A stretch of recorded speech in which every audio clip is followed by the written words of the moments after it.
What is up, you guys? Today we're going to be doing a review on the Bass Tracker Pro 170.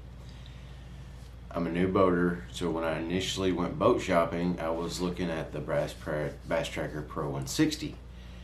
Mainly because of the price point, because for like $10,000 you can get a boat that they say is ready to go fishing. And it is, but there's a few things that I didn't find too appealing. The price point was great. Don't get me wrong. And if you were just fishing with your kids, going out doing a little brim fishing or, just some fun fishing, family time fishing, it would probably work out fantastic for you. I'm not knocking it. It just didn't have the features that I wanted. So when I was there, I was looking at that one and the Pro 170.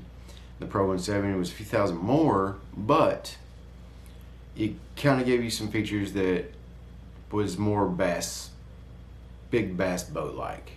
So you have a rod locker and you have a bigger Livewell. That was the two main things that the Bass Tracker Pro 160 did not have that the 170 does, and that was pretty much what sold me on it. So what we're going to do is we're going to go out and look at my boat. It's about 2 years old and I've fished the ever living shit out of it, and it has not failed me yet. Like I said, I'm a new boater, so when I had some mishaps when I first started. It was a learning curve. I've been in a lot of boats, but I've never really captained my own boat. So it was a learning curve, and maybe I can point you out if you're thinking about getting the Pro 170 or the Pro 160, and this may answer some questions for you. I'm just going to do a quick little review outside, and we'll head out there and look at it, and hopefully this will help you into making a decision on buying your boat. So I will see you outside.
Alright, you guys, so we're going to start from the back of the boat. So again, this is the Pro 170, and it is equipped with a 40 horsepower Mercury.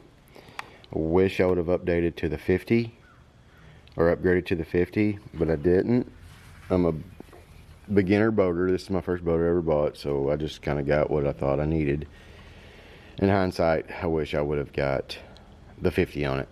Now, with this, if it's just me on the lake with light gear, I can get up to probably 35, 36 miles an hour if the chop is good. And it's, it is what it is. It'll get you around the lake. You just may have to take some time to get across it. So keep that in mind.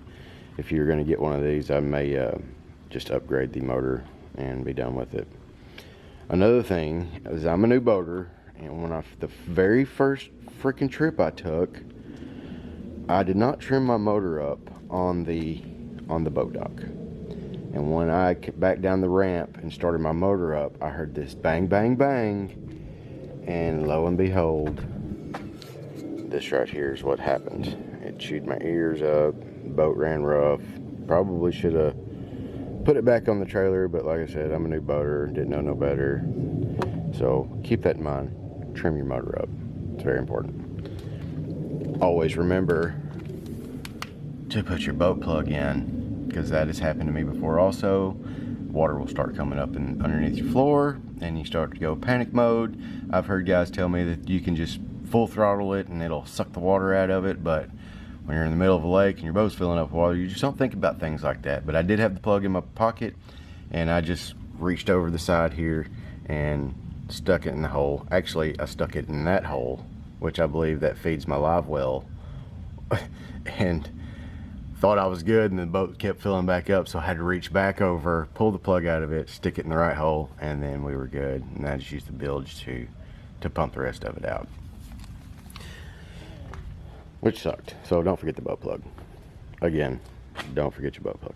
Okay, so anyways, moving along. The boat did not come, or the boat trailer did not come with these wheels. I went ahead and got these off of eBay. They were like 120 or 130 bucks for the pair, which was okay. And I just took them to a tire shop and had them take the old tires off my old rims and swap them on these rims, and it looks so much better than those old steel wheels. It pretty much changed the whole look of the boat. I mean, look at that. Sexy. It's awesome. Back up here at the console, I swapped out the steering wheel. It's a Gussie. I think it says Gussie. I'm not 100 on that, but anyways, just change it out. I get bored in the wintertime, want to do some fun stuff, so I do that. This was an upgrade. This is the Lowrance Elite 5. I wish I would have got the 7, but they're kind of spendy. It has some features on it that are, I guess, pretty awesome, but honestly, I don't even really use a whole lot of it. I use it more for GPS, because the thing is, it comes with, or this one's about 2 years old. This one came with a hook 2, and I was out on a big lake here in central Arkansas. It's called Lake Ouachita. Well, I freaking got lost, and it was nighttime, or coming upon nighttime, and we were kind of going in panic mode because we just didn't know how to get back. And luckily, we finally got some cell service with GPS on it, and got us back to the boat dock. But that was a close one. So if you do get one of these, I would highly recommend you updating your graph and getting something with some maps on it, because you'll need it, trust me. And up top, you just got a RPM gauge, fuel gauge, and miles per hour. Like I said, this one with light load, you can probably get 36, maybe 37 if the chop is good and the wind's at your back. That's about all you're gonna get out of these, but it's good enough for me. We've done fairly well in a few tournaments that we fished, and I enjoy it. It was between this one and the 160. I like the 160 because of the price point, but after looking at the 160, the Livewell was really tiny. I mean, it kind of sat right here in front of the console, and it's just a little bitty. If you were just like pleasure fishing with the kids or something, and you were going out and catching a few brim, it would probably be perfect. But I wanted something a little bit bigger so we could hold. We do a lot of bass fishing, so I wanted to have something that would hold, and here's the Livewell for this one. It's not huge, but it will hold some big fish. And if you want to do some bait fishing, then you got a little bait bucket spot, and you can aerate it also, which is a nice feature. Comes with a 45-pound trolling motor. When it's windy, get ready, because you're going to get knocked around. If you don't have an anchor or something on this thing, then you're going to fight this trolling motor all day. It's going to drain your battery, and then by the end of the day, it's probably going to be really weak. So don't get yourself in a situation to where you need one and don't have it. So if it's windy and you're trying to fish a point or something, main lake point, then good luck, because you're going to need it, and it's going to be a struggle without an anchor of some sort. Oh yeah, I took the fish finder that came with the boat, and I mounted it up here. Now, I don't know how good they are. I'm sure they do what they want to do, but I usually use this one up here for depth and temperature. It really works great for that. And what I did was I just mounted it, I tied into some power underneath this 12 volt, ran my transducer up and around, and I attached it to the bottom side of my trolling motor. You can get these little clamps right here at Bass Pro Shop, and you can just take your transducer and mount it to the bottom side of your trolling motor.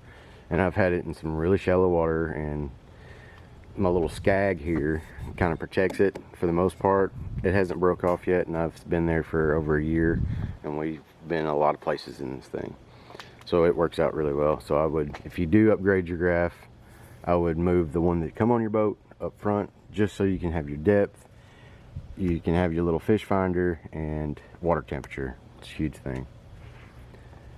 And then here's the other side. The other thing that the Bass Tracker 160 didn't have that I really wanted was a rod locker. And this isn't the hugest rod locker, but you can throw some sticks in there. You just want to have some rod socks, because if you don't, they will get tangled up. I'm just going to go and tell you that right now. Rod socks are very, very useful in this situation, and this is probably only maybe 25% of what I stick in here. Put some rod socks on it, because if not, you'll have a tangled up mess up front, and it sucks. Alright, so that's that. And then up here we have storage in here, and it's pretty deep. Let me climb up there.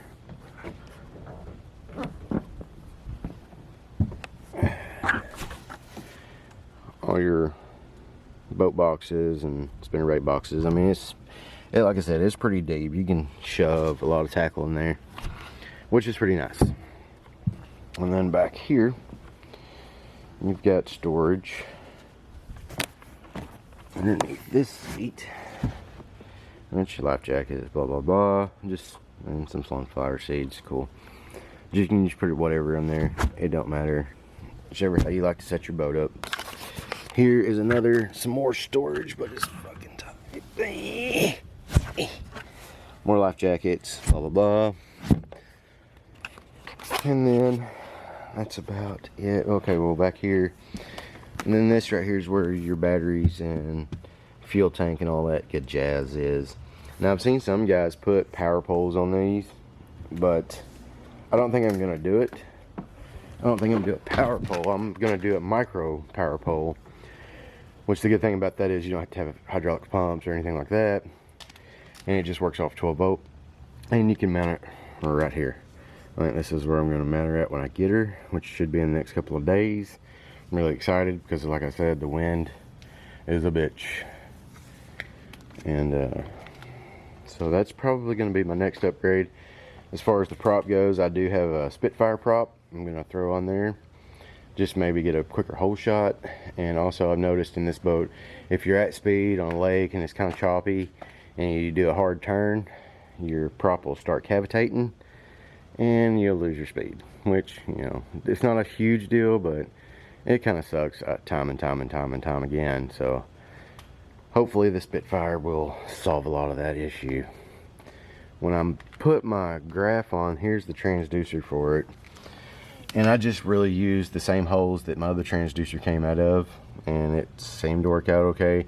I noticed when I'm going down the lake, and I'll have a little rooster tail popping up off of this, but I don't think it's hurting anything.